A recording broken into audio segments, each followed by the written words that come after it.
One of my mentors told me one time, the less somebody knows about something, the more they think it's easier. So most of the easy problems, they've been resolved. The problems that have not been resolved, I believe, are the really boring ones. And as consequently, many of them are really high value. For any kind of problem, your customer already has a solution that they have tried or are paying for. Everybody says more or less the same thing. Too many alerts, there's not enough analysts, and the analysts that are there are getting buried in the alerts. And so therefore, buy my product. There's breaches, jobs being lost, financial loss, too many problems with one little miss. Now I have Crogl.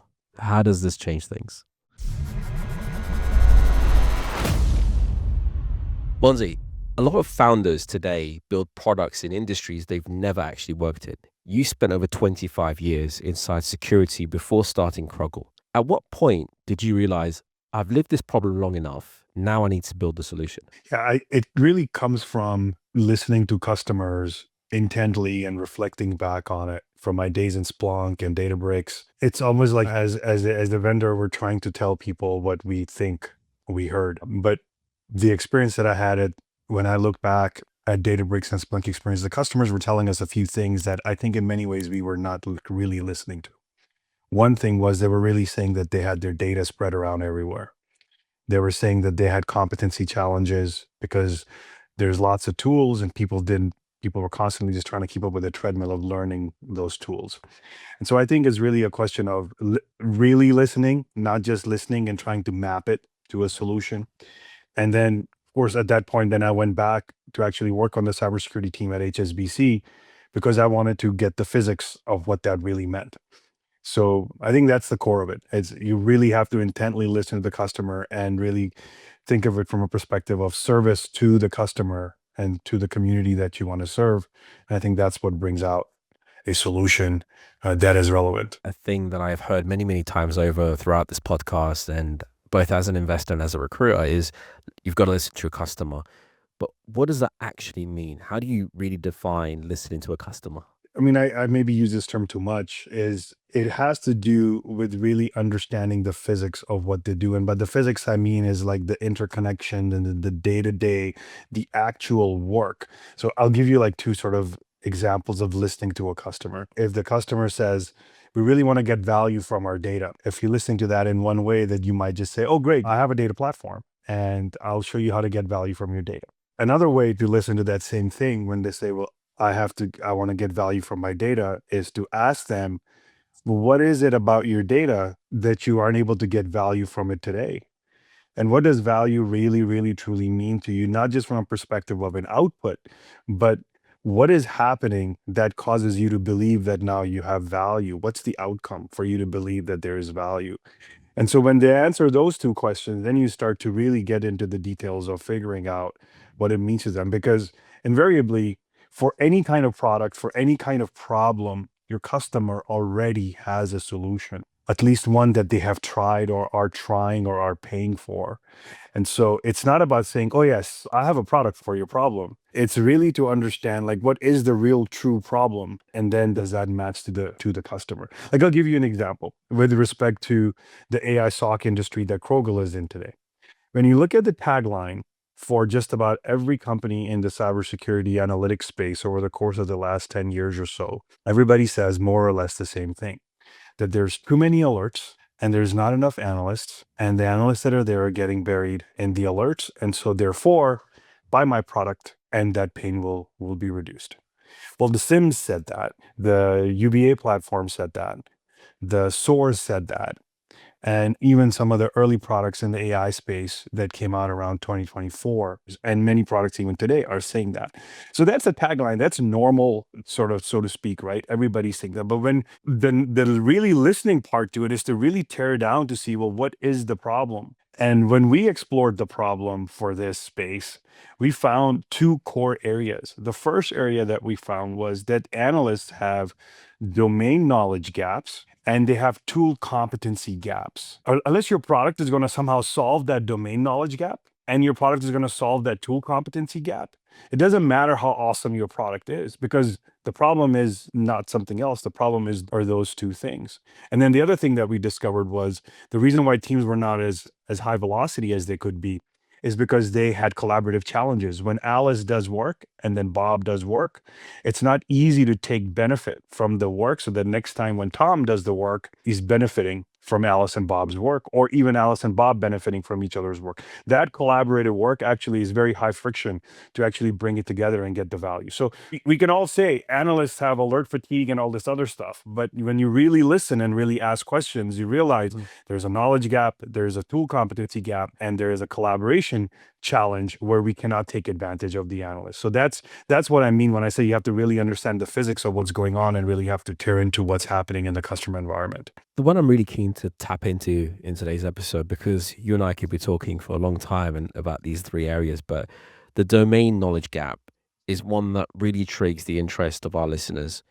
This concept of founder market fit, and where is it important and where is it maybe less important? How do you feel about founder market fit as far as the importance of it when you think about starting a company? Is it specific to an area where there's more of a need for it, perhaps in security, or is it something that is important regardless? I think it's important regardless, but at the same time, I would say that it's important to really pay attention to kind of what that definition means to any particular individual. Like when I look at study in the past and look at great founders, whether you look at Warren Buffett as a founder or you go fast forward to the greats like Steve Jobs and Elon Musk as founders and creators, what is the common denominator? And I think sometimes people over index on, well, is the founder has prior domain expertise in this particular area, and so therefore they're going to do better. That's one way to look at it. But another way to look at it is to say, well, how passionate is the founder really tear down what this problem space is, and is really, really passionate about tearing down this problem space. Now, they may have some foundational knowledge and experience that enables them to get into this space and tear it down and really make a difference. But is that persistence and it's that deep understanding and respect for the discipline that a good founder has, or even a good leader for that matter has, that they have a respect for it. So I'll give you sort of two examples. I remember way back in the day when Elon Musk was first starting out SpaceX, and I watched an interview on with Elon Musk with Charlie Rose. And Charlie Rose said to Elon Musk, "Well, but you're not a rocketeer. Do you have a degree in or a PhD in aeronautics?" I remember distinctly Musk said, "I don't, but I studied physics in college, and there are certain things that I see are just not being followed, and they're defying base principles." And so he had certain understanding of what he was observing and mapping to what he really intentionally wanted to wanted to learn. And so I think that's very important. The opposite side of that is the lack of general appreciation of complexity of any given discipline. One of my mentors told me one time that the less somebody knows about something, the more they think it's easier to solve that particular problem in that domain. Right. The other extreme of that is what we observed in the last few years, especially with AI, where there were multiple people in different industries, not just security, that said they were going to replace humans and made these really grand statements. And even in the AI SOC space, for example, you don't need your security people anymore, or in other spaces, you don't need people anymore. And and so yeah, I mean, within some bounds, it's possible that certain tasks can be offloaded. But to make some crazy statement like that shows a lack of understanding of what the work actually is. And so I think that's where the fit comes in. I think the root of all of that founder market fit is really truly an appreciation for the problem set, and not a you found a magic wand somewhere like, well, I think I can go off and make a difference. Not anymore. I think the easy problems have already been resolved. I mean, we live in pretty interesting times. Most of the easy problems, they've been resolved. The problems that have not been resolved, I believe, are the really boring ones, and as consequently, many of them are really high value, but they're very boring. They're uninteresting. And they're not sexy. But I think those are the ones that require attention. And in order to really solve those problems, you have to get dirty. You have to get in there and understand what those problems are about. Why do those problems still exist? I'd love to tap into Crogl in a few minutes. I just want to unpack that a little bit further regarding the founder market fit. From my understanding, what you're saying is, how do you define founder market fit? In the case of Elon Musk, perhaps as an outsider looking in, the observation is there's a passion for efficiency and cleaner energy, and everything is, when you look at these businesses, everything is about creating something that is going to be better effectively for the world. So maybe the passion there for him there's obviously an element of expertise in certain areas and his education, and he's a very smart guy and obviously very hardworking. But from what you've said, if I was to unpack it in that scenario, the founder market fit is the passion for the area. Yeah.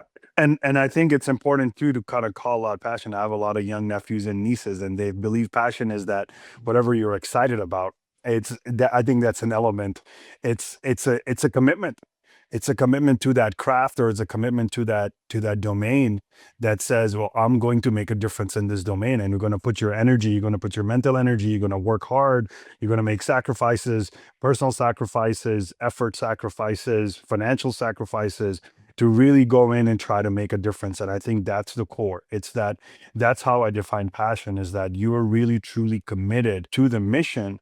And you're committed to the mission because you're committed, at least in our case, and many people that I know who do well, they're committed to serve some community. And regardless of the industry that they're in, is they want to serve that community. And that's what drives them to do better, to do more, to make all the sacrifices and put in all the effort.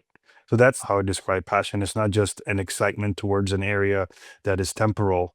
It is really a commitment to serve for over a very long, extended period of time. Well, I'd love to talk about Crogl now. I guess for the listeners and audience, tell us about Crogl. What is the problem that you're solving today? The core issue in enterprises from a cybersecurity point of view is that they have a lot of alerts. Alerts are missed. And as a consequence of that miss, there are breaches, or there are regulatory fines or ramifications as a consequence of those misses. The conventional wisdom is that the way you can solve that problem is you can filter and you can have fewer alerts, and therefore you can pay attention to what really matters. I call that the diminishing view of the world, which has really never worked. And nothing gets smaller.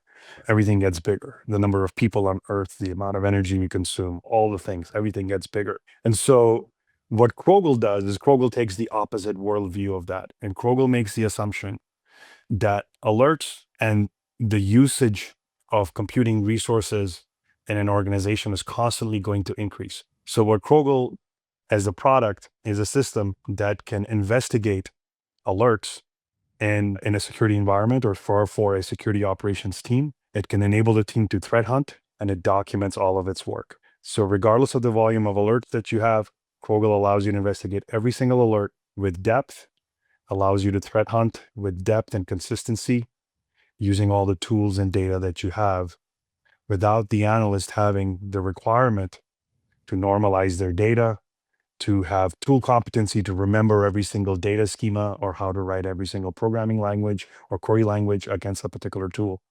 And then making all of that work auditable and consumable by others automatically, so that Alice's work is sensitized by Bob's work, and then they could get better as they get more alerts. It takes more of a sports analogy to the security world, rather than taking the analogy of I want to do less. It takes the analogy of the more at bats I have, the better batter I'm going to become. What I would like to do now, Monzy, is let's think about this problem that you're solving, and let's go back to what we said at the start of the episode. When we think about the founder market fit and listening to the customer, what does that actually mean? At what point did you realize this is a problem worth solving? And maybe there's a little bit of sort of experience bias here. I spent my early career in the nuclear weapons lab. I was there for about a dozen years, and and most of the time as an applied security researcher. So I'd always been trying to maybe not solve so much, but serve cybersecurity teams, whether it's building big data platforms, or whether it's building capability for high-speed networking analysis and all of those kinds of solutions. And then working at Splunk for a decade. The thing that really got me is when I was at Databricks, talking to it had literally happened in the middle of a customer call, when I was just paying attention to what the customer is saying.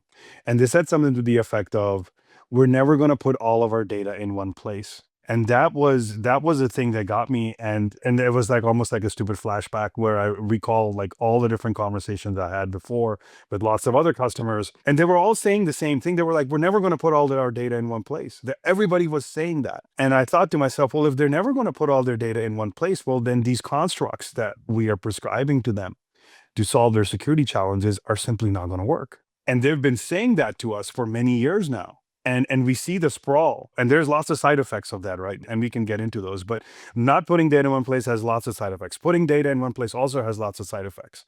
And that was kind of my aha moment, is like, oh my God, the community has been saying this for years. So where were you, Monzy? Like you're hearing this. We're never going to put our data in one place. You've heard this from the customers time and time again, and this was at Databricks, right? Yeah. What was that moment?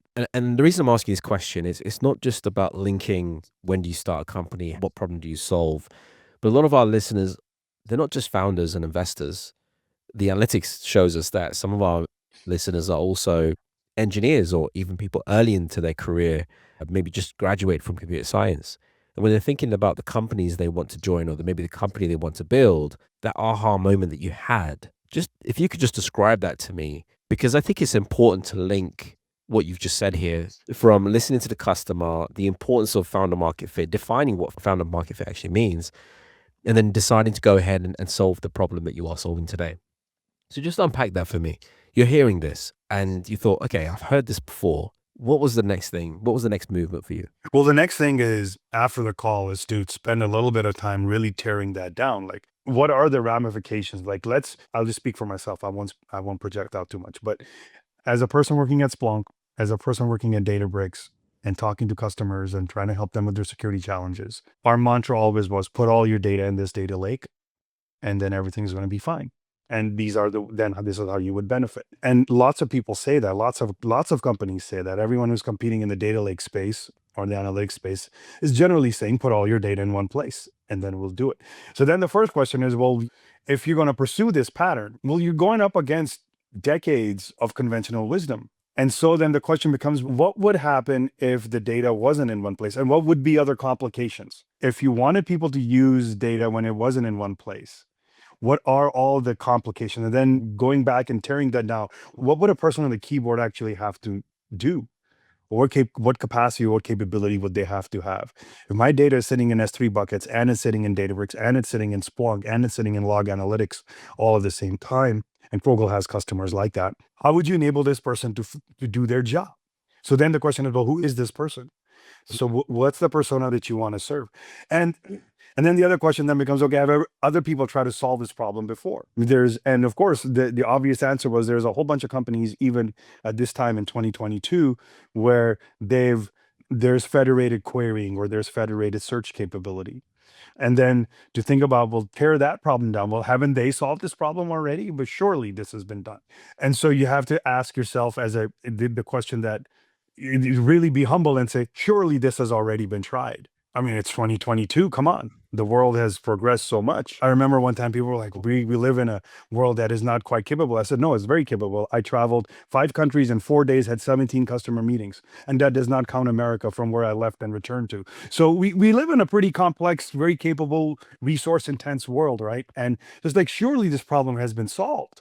And so you tear that, and then that's when I came to then I had to obviously have to go talk to my wife and say, I have this idea. And then she was like, yeah, great. And I was like, and oh, by the way, we're going to have to completely change our lifestyle, because this will likely not work, because we're going up against decades of data warehousing and decades of practices that are well understood. It didn't happen overnight. I think that's sort of another kind of assumption that people make, is that you have this kind of a moment or something, and then instantaneously magic occurs. I spend literally weeks, if not longer than a month, really just challenging myself to say, no, no, no, this is a fool's errand. I mean, there is just look around. This doesn't work. But what's important about all this is that the fact that whether I could build a viable business on this or not was never the question. The question was always about focusing on the persona that I wanted to serve, and the community that I wanted to serve, and the challenges of those community, and reflecting back on all the conversations, what this community has constantly told us, and thinking through that to say, I could serve these people better. We could serve these people better. And then that's when I called some of the leaders at HSBC, and they said, great, you're an executive at Databricks. Come be an executive at HSBC. How big of a team do you want? I mean, of course, I'm truncating like a 35-minute conversation. But it was like, no, no, no, I don't want a team. I don't want to be a leader. I have this idea, but I really have to test it now. And I need an opportunity to go in a really complex environment and learn on how people do their work. Is this before you had the pitch deck and you went to investors. At what point were you having these Oh, this conversations? is way before. Way This is before. 2022. Right. Okay. We created Crogl in 2023. Right. So, so you're hearing the customer problem whilst you were at Databricks. You spoke to your wife. You decided this is what you're going to do. But before thinking about whether or not to start or raise funding, you wanted to go ahead and speak to more customers. Did you build anything, or was it more conversations? I wanted to do the job Right. for the persona that I wanted to serve. So, what is the job to be done here? The job to be done is respond to alerts. Like, why can I not, as a security analyst, respond to thousands of alerts in a day? Why am I bandwidth bound in some way? What is it? And I'm really grateful to the leaders at HSBC that gave me a job there. I mean, it's about as complex as an organization gets, and they don't have the artificial boundaries. I mean, of course, everybody has resource constraints, but when you think of HSBC as an organization, they are intensely resourceful when it comes to financial resources, when it comes to being a talent attractor, so they're intensely resourceful. And so even when that organization, it has to deal with the constraints of these problems, because then you eliminate all the other artificial constraints. I don't have enough money, I can't recruit, whatever those challenges are, you eliminate all of those challenges and you get right down to the bare bones and the metal of saying, okay, well, why doesn't it work? Because they have all the tools, they have the best, most capable people, but even those people are constrained. And there's an incredible team of people that all the way from the CISO, all the way down to the people deploying the products, doing the alert triage work, like incredible, talented, hardworking group of individuals. But even they are stuck. I felt that was the best place to go and really appreciate the problem and to work the problem. How did being an operator first change the way that you approached your first customer? Oh, well, the operator first of all, it was very humbling because you kind of sit there and you go, oh, this is hard. This is going to be complicated. It's just like, wow. I mean, these guys have a lot of issues. Yeah. And not issues in like some sort of a psychological way, but just like think about the security Yeah. operation discipline in general, right? Especially in the SOC. SOC analysts are expected to know what an email header looks like, and they're expected to write the perfect query against their insert data lake name deployment and remember all the schemas and know exactly how their EDR platform works and also understand the general conventions around their organizational environment on how their users behave. This is an obscene set of requirements for any given individual. You don't expect a baker to be a cardiologist or a banker to be a star quarterback. You don't expect that. It's okay in all those other disciplines not to make those expectations, but in security operations, you have those expectations. So who is your target customer? As in, let's say it's HSBC. Who at HSBC are you talking to? We talk to two extremes. So at Crogl, we try to speak to two extremes of professionals or user personas. Our buyer persona is the leader somewhere in the organization. It could be a VP of engineering, is rarely ever the CISO in an org, and in the Fortune 100, it's rarely ever the CISO. We have lots of other concerns beyond technology concerns. And so it's a leader in the security organization, a VP of engineering, or sometimes maybe the CISO. And then the other extreme of person that we're speaking with is the practitioner themselves, because they're the ones who have to do the work. Who is the practitioner? These are the security operations people. These are people working in a SOC. They're threat hunters. They're incident responders. Because you're solving for And them, right? You're solving for this. they are our users. That's who we serve, and we build for them. So I'm a security practitioner, right? And I'm using Crogl. Give me an example of a use case. So the first example of the use case is that you get, let's say, 400 alerts per day for privilege abuse from your authentication service. Out of those 400, 399 are not even worth looking at. You just know intuitively that you can just close these, but you can't really know which one is which. So you have to spend some amount of energy on these alerts. Am I making a judgment call to just close them? Yes. Yes, you're making a judgment call to just close them. I can be wrong. Oh yeah, you can be wrong. But the good news is that because the bad thing is so small that the probability of your missing the bad thing is actually pretty low. You can close a whole bunch. But when you do miss, the probability of the ramification is extremely high. This is like the barbell effect. So that's the thing, right? So let's talk about that one miss. What could happen if I miss that? If I just think, I know this, let's move on. Yeah, well, that one miss is the root of most breaches. Like when we look at the data from even in just regular publications, whether it's anybody's threat intel report or large annual reports that many organizations publish, the signal of the breach was always there. It was in the form of an alert or it was form of something that was triggered, but for any variety of or operational constraints, that signal was not attended to. And the persona, the security operation persona, is when they miss, that's when all the bad stuff happens to them at an individual level or at a team level, where then they get hyper scrutinized. The CISO usually gets fired, and somebody else comes in, and then a whole cycle starts all over again. There's breaches, there's jobs being lost, there's financial loss, there's too many problems with one little miss. Now I have Crogl. How does this change things? Well, you don't miss anymore. Every single alert gets analyzed, every single one. Wow. And for those of your listeners who may be users of products in this space, the pricing model is such that Crogl does not charge you for the number of investigations. It doesn't matter how many investigations you do. So you don't miss alerts. Every alert gets analyzed to a level of detail following the MITRE ATT&CK framework to the data that you have in your organization, so you don't have to remember. And then what Crogl does is either tells you, the Crogl, the software, what it does is either tells you that this alert, there's no evidence of threat based on the investigation, or there is significant evidence of threat here, and this should be escalated to human analyst. So now the human analyst is really doing the work that they really took this job for, is to find bad guys, is to serve the company, is to do better. And instead of just dredging through a pile of things that are inconsequential. It's like having a trusted, as an operator, having a trusted partner there, an AI working alongside me, 100xing who I am as an engineer. Yeah, it's having a trusted partner, but it's also like a truly partner because the system is a learning system. So when you do work or when you elaborate on what the system has done, the next time something happens, that work is improved.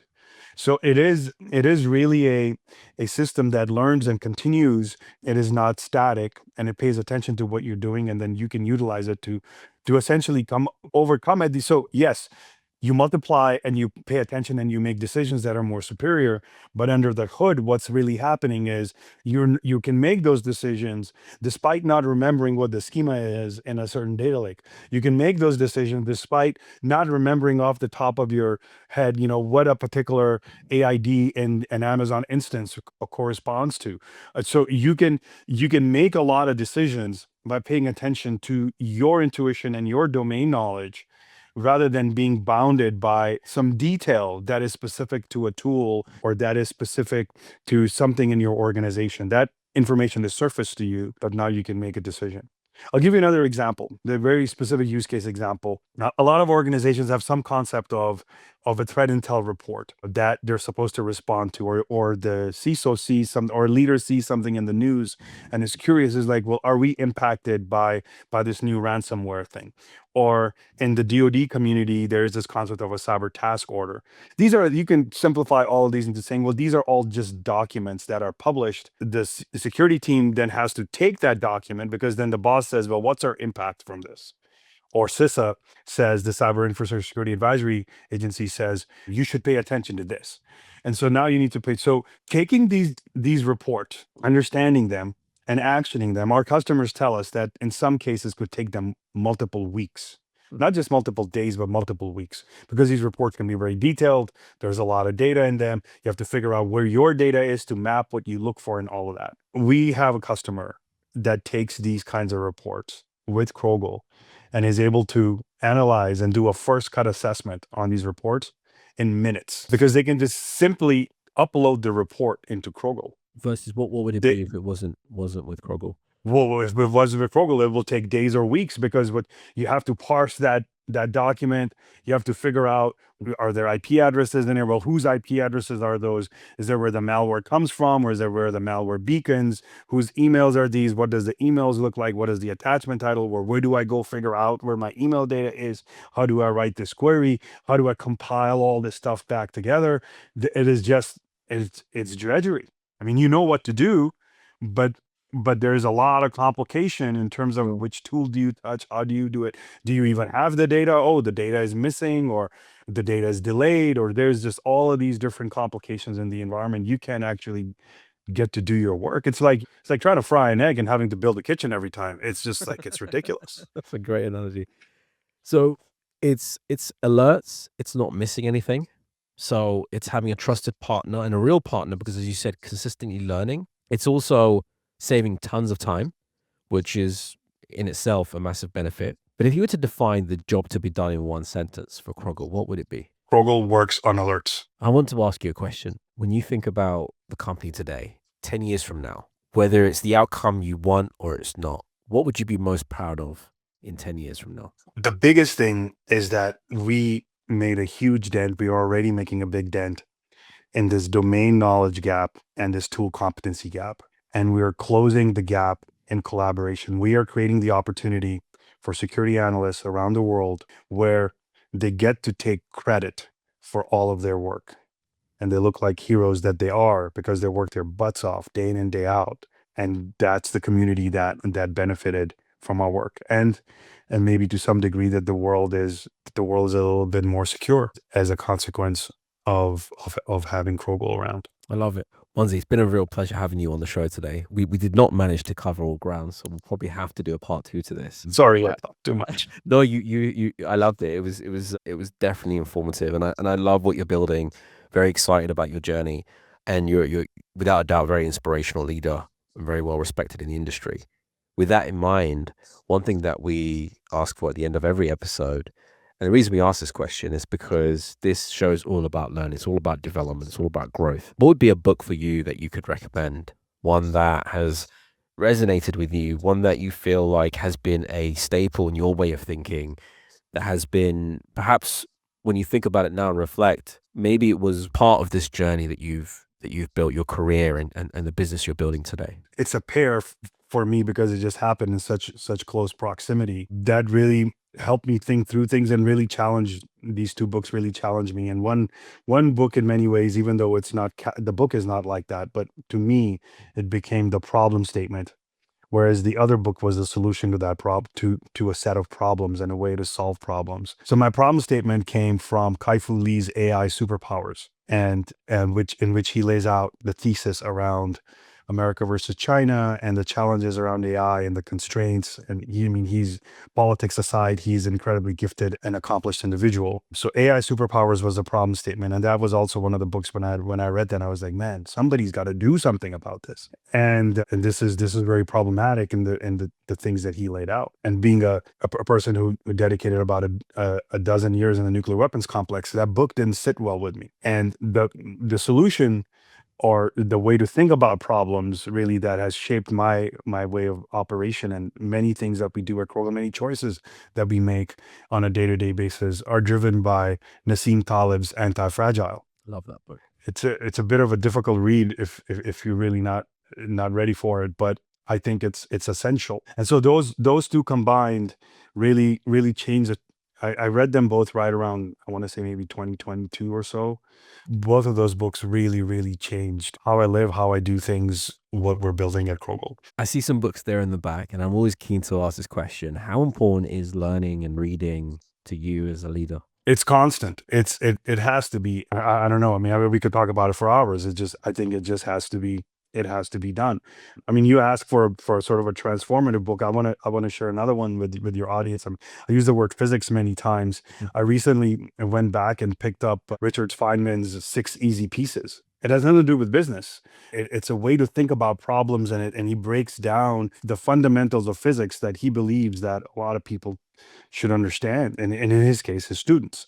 I like to learn about everything. I like to learn about how to cook. I like to learn about physics. I like to learn about software and AI. I like to learn about people and how they do things, and cultures and history. Learning is very important. It's actually surprising, maybe not surprising to people who read a lot, is that there is this weird connectivity that happens, at least in my brain, and I think to many people that I pay attention to. You read things in different places and learn things, and then there is a connective thread, and it is useful to grow, and is useful to be an effective leader, an effective community member, effective family member. I think it's very enriching. I agree. I'm a massive advocate for reading in our business, but also it's the reason I asked the question at the end, is because I'm always interested to hear what recommendations come out. I mean, these are all 3 new amazing recommendations.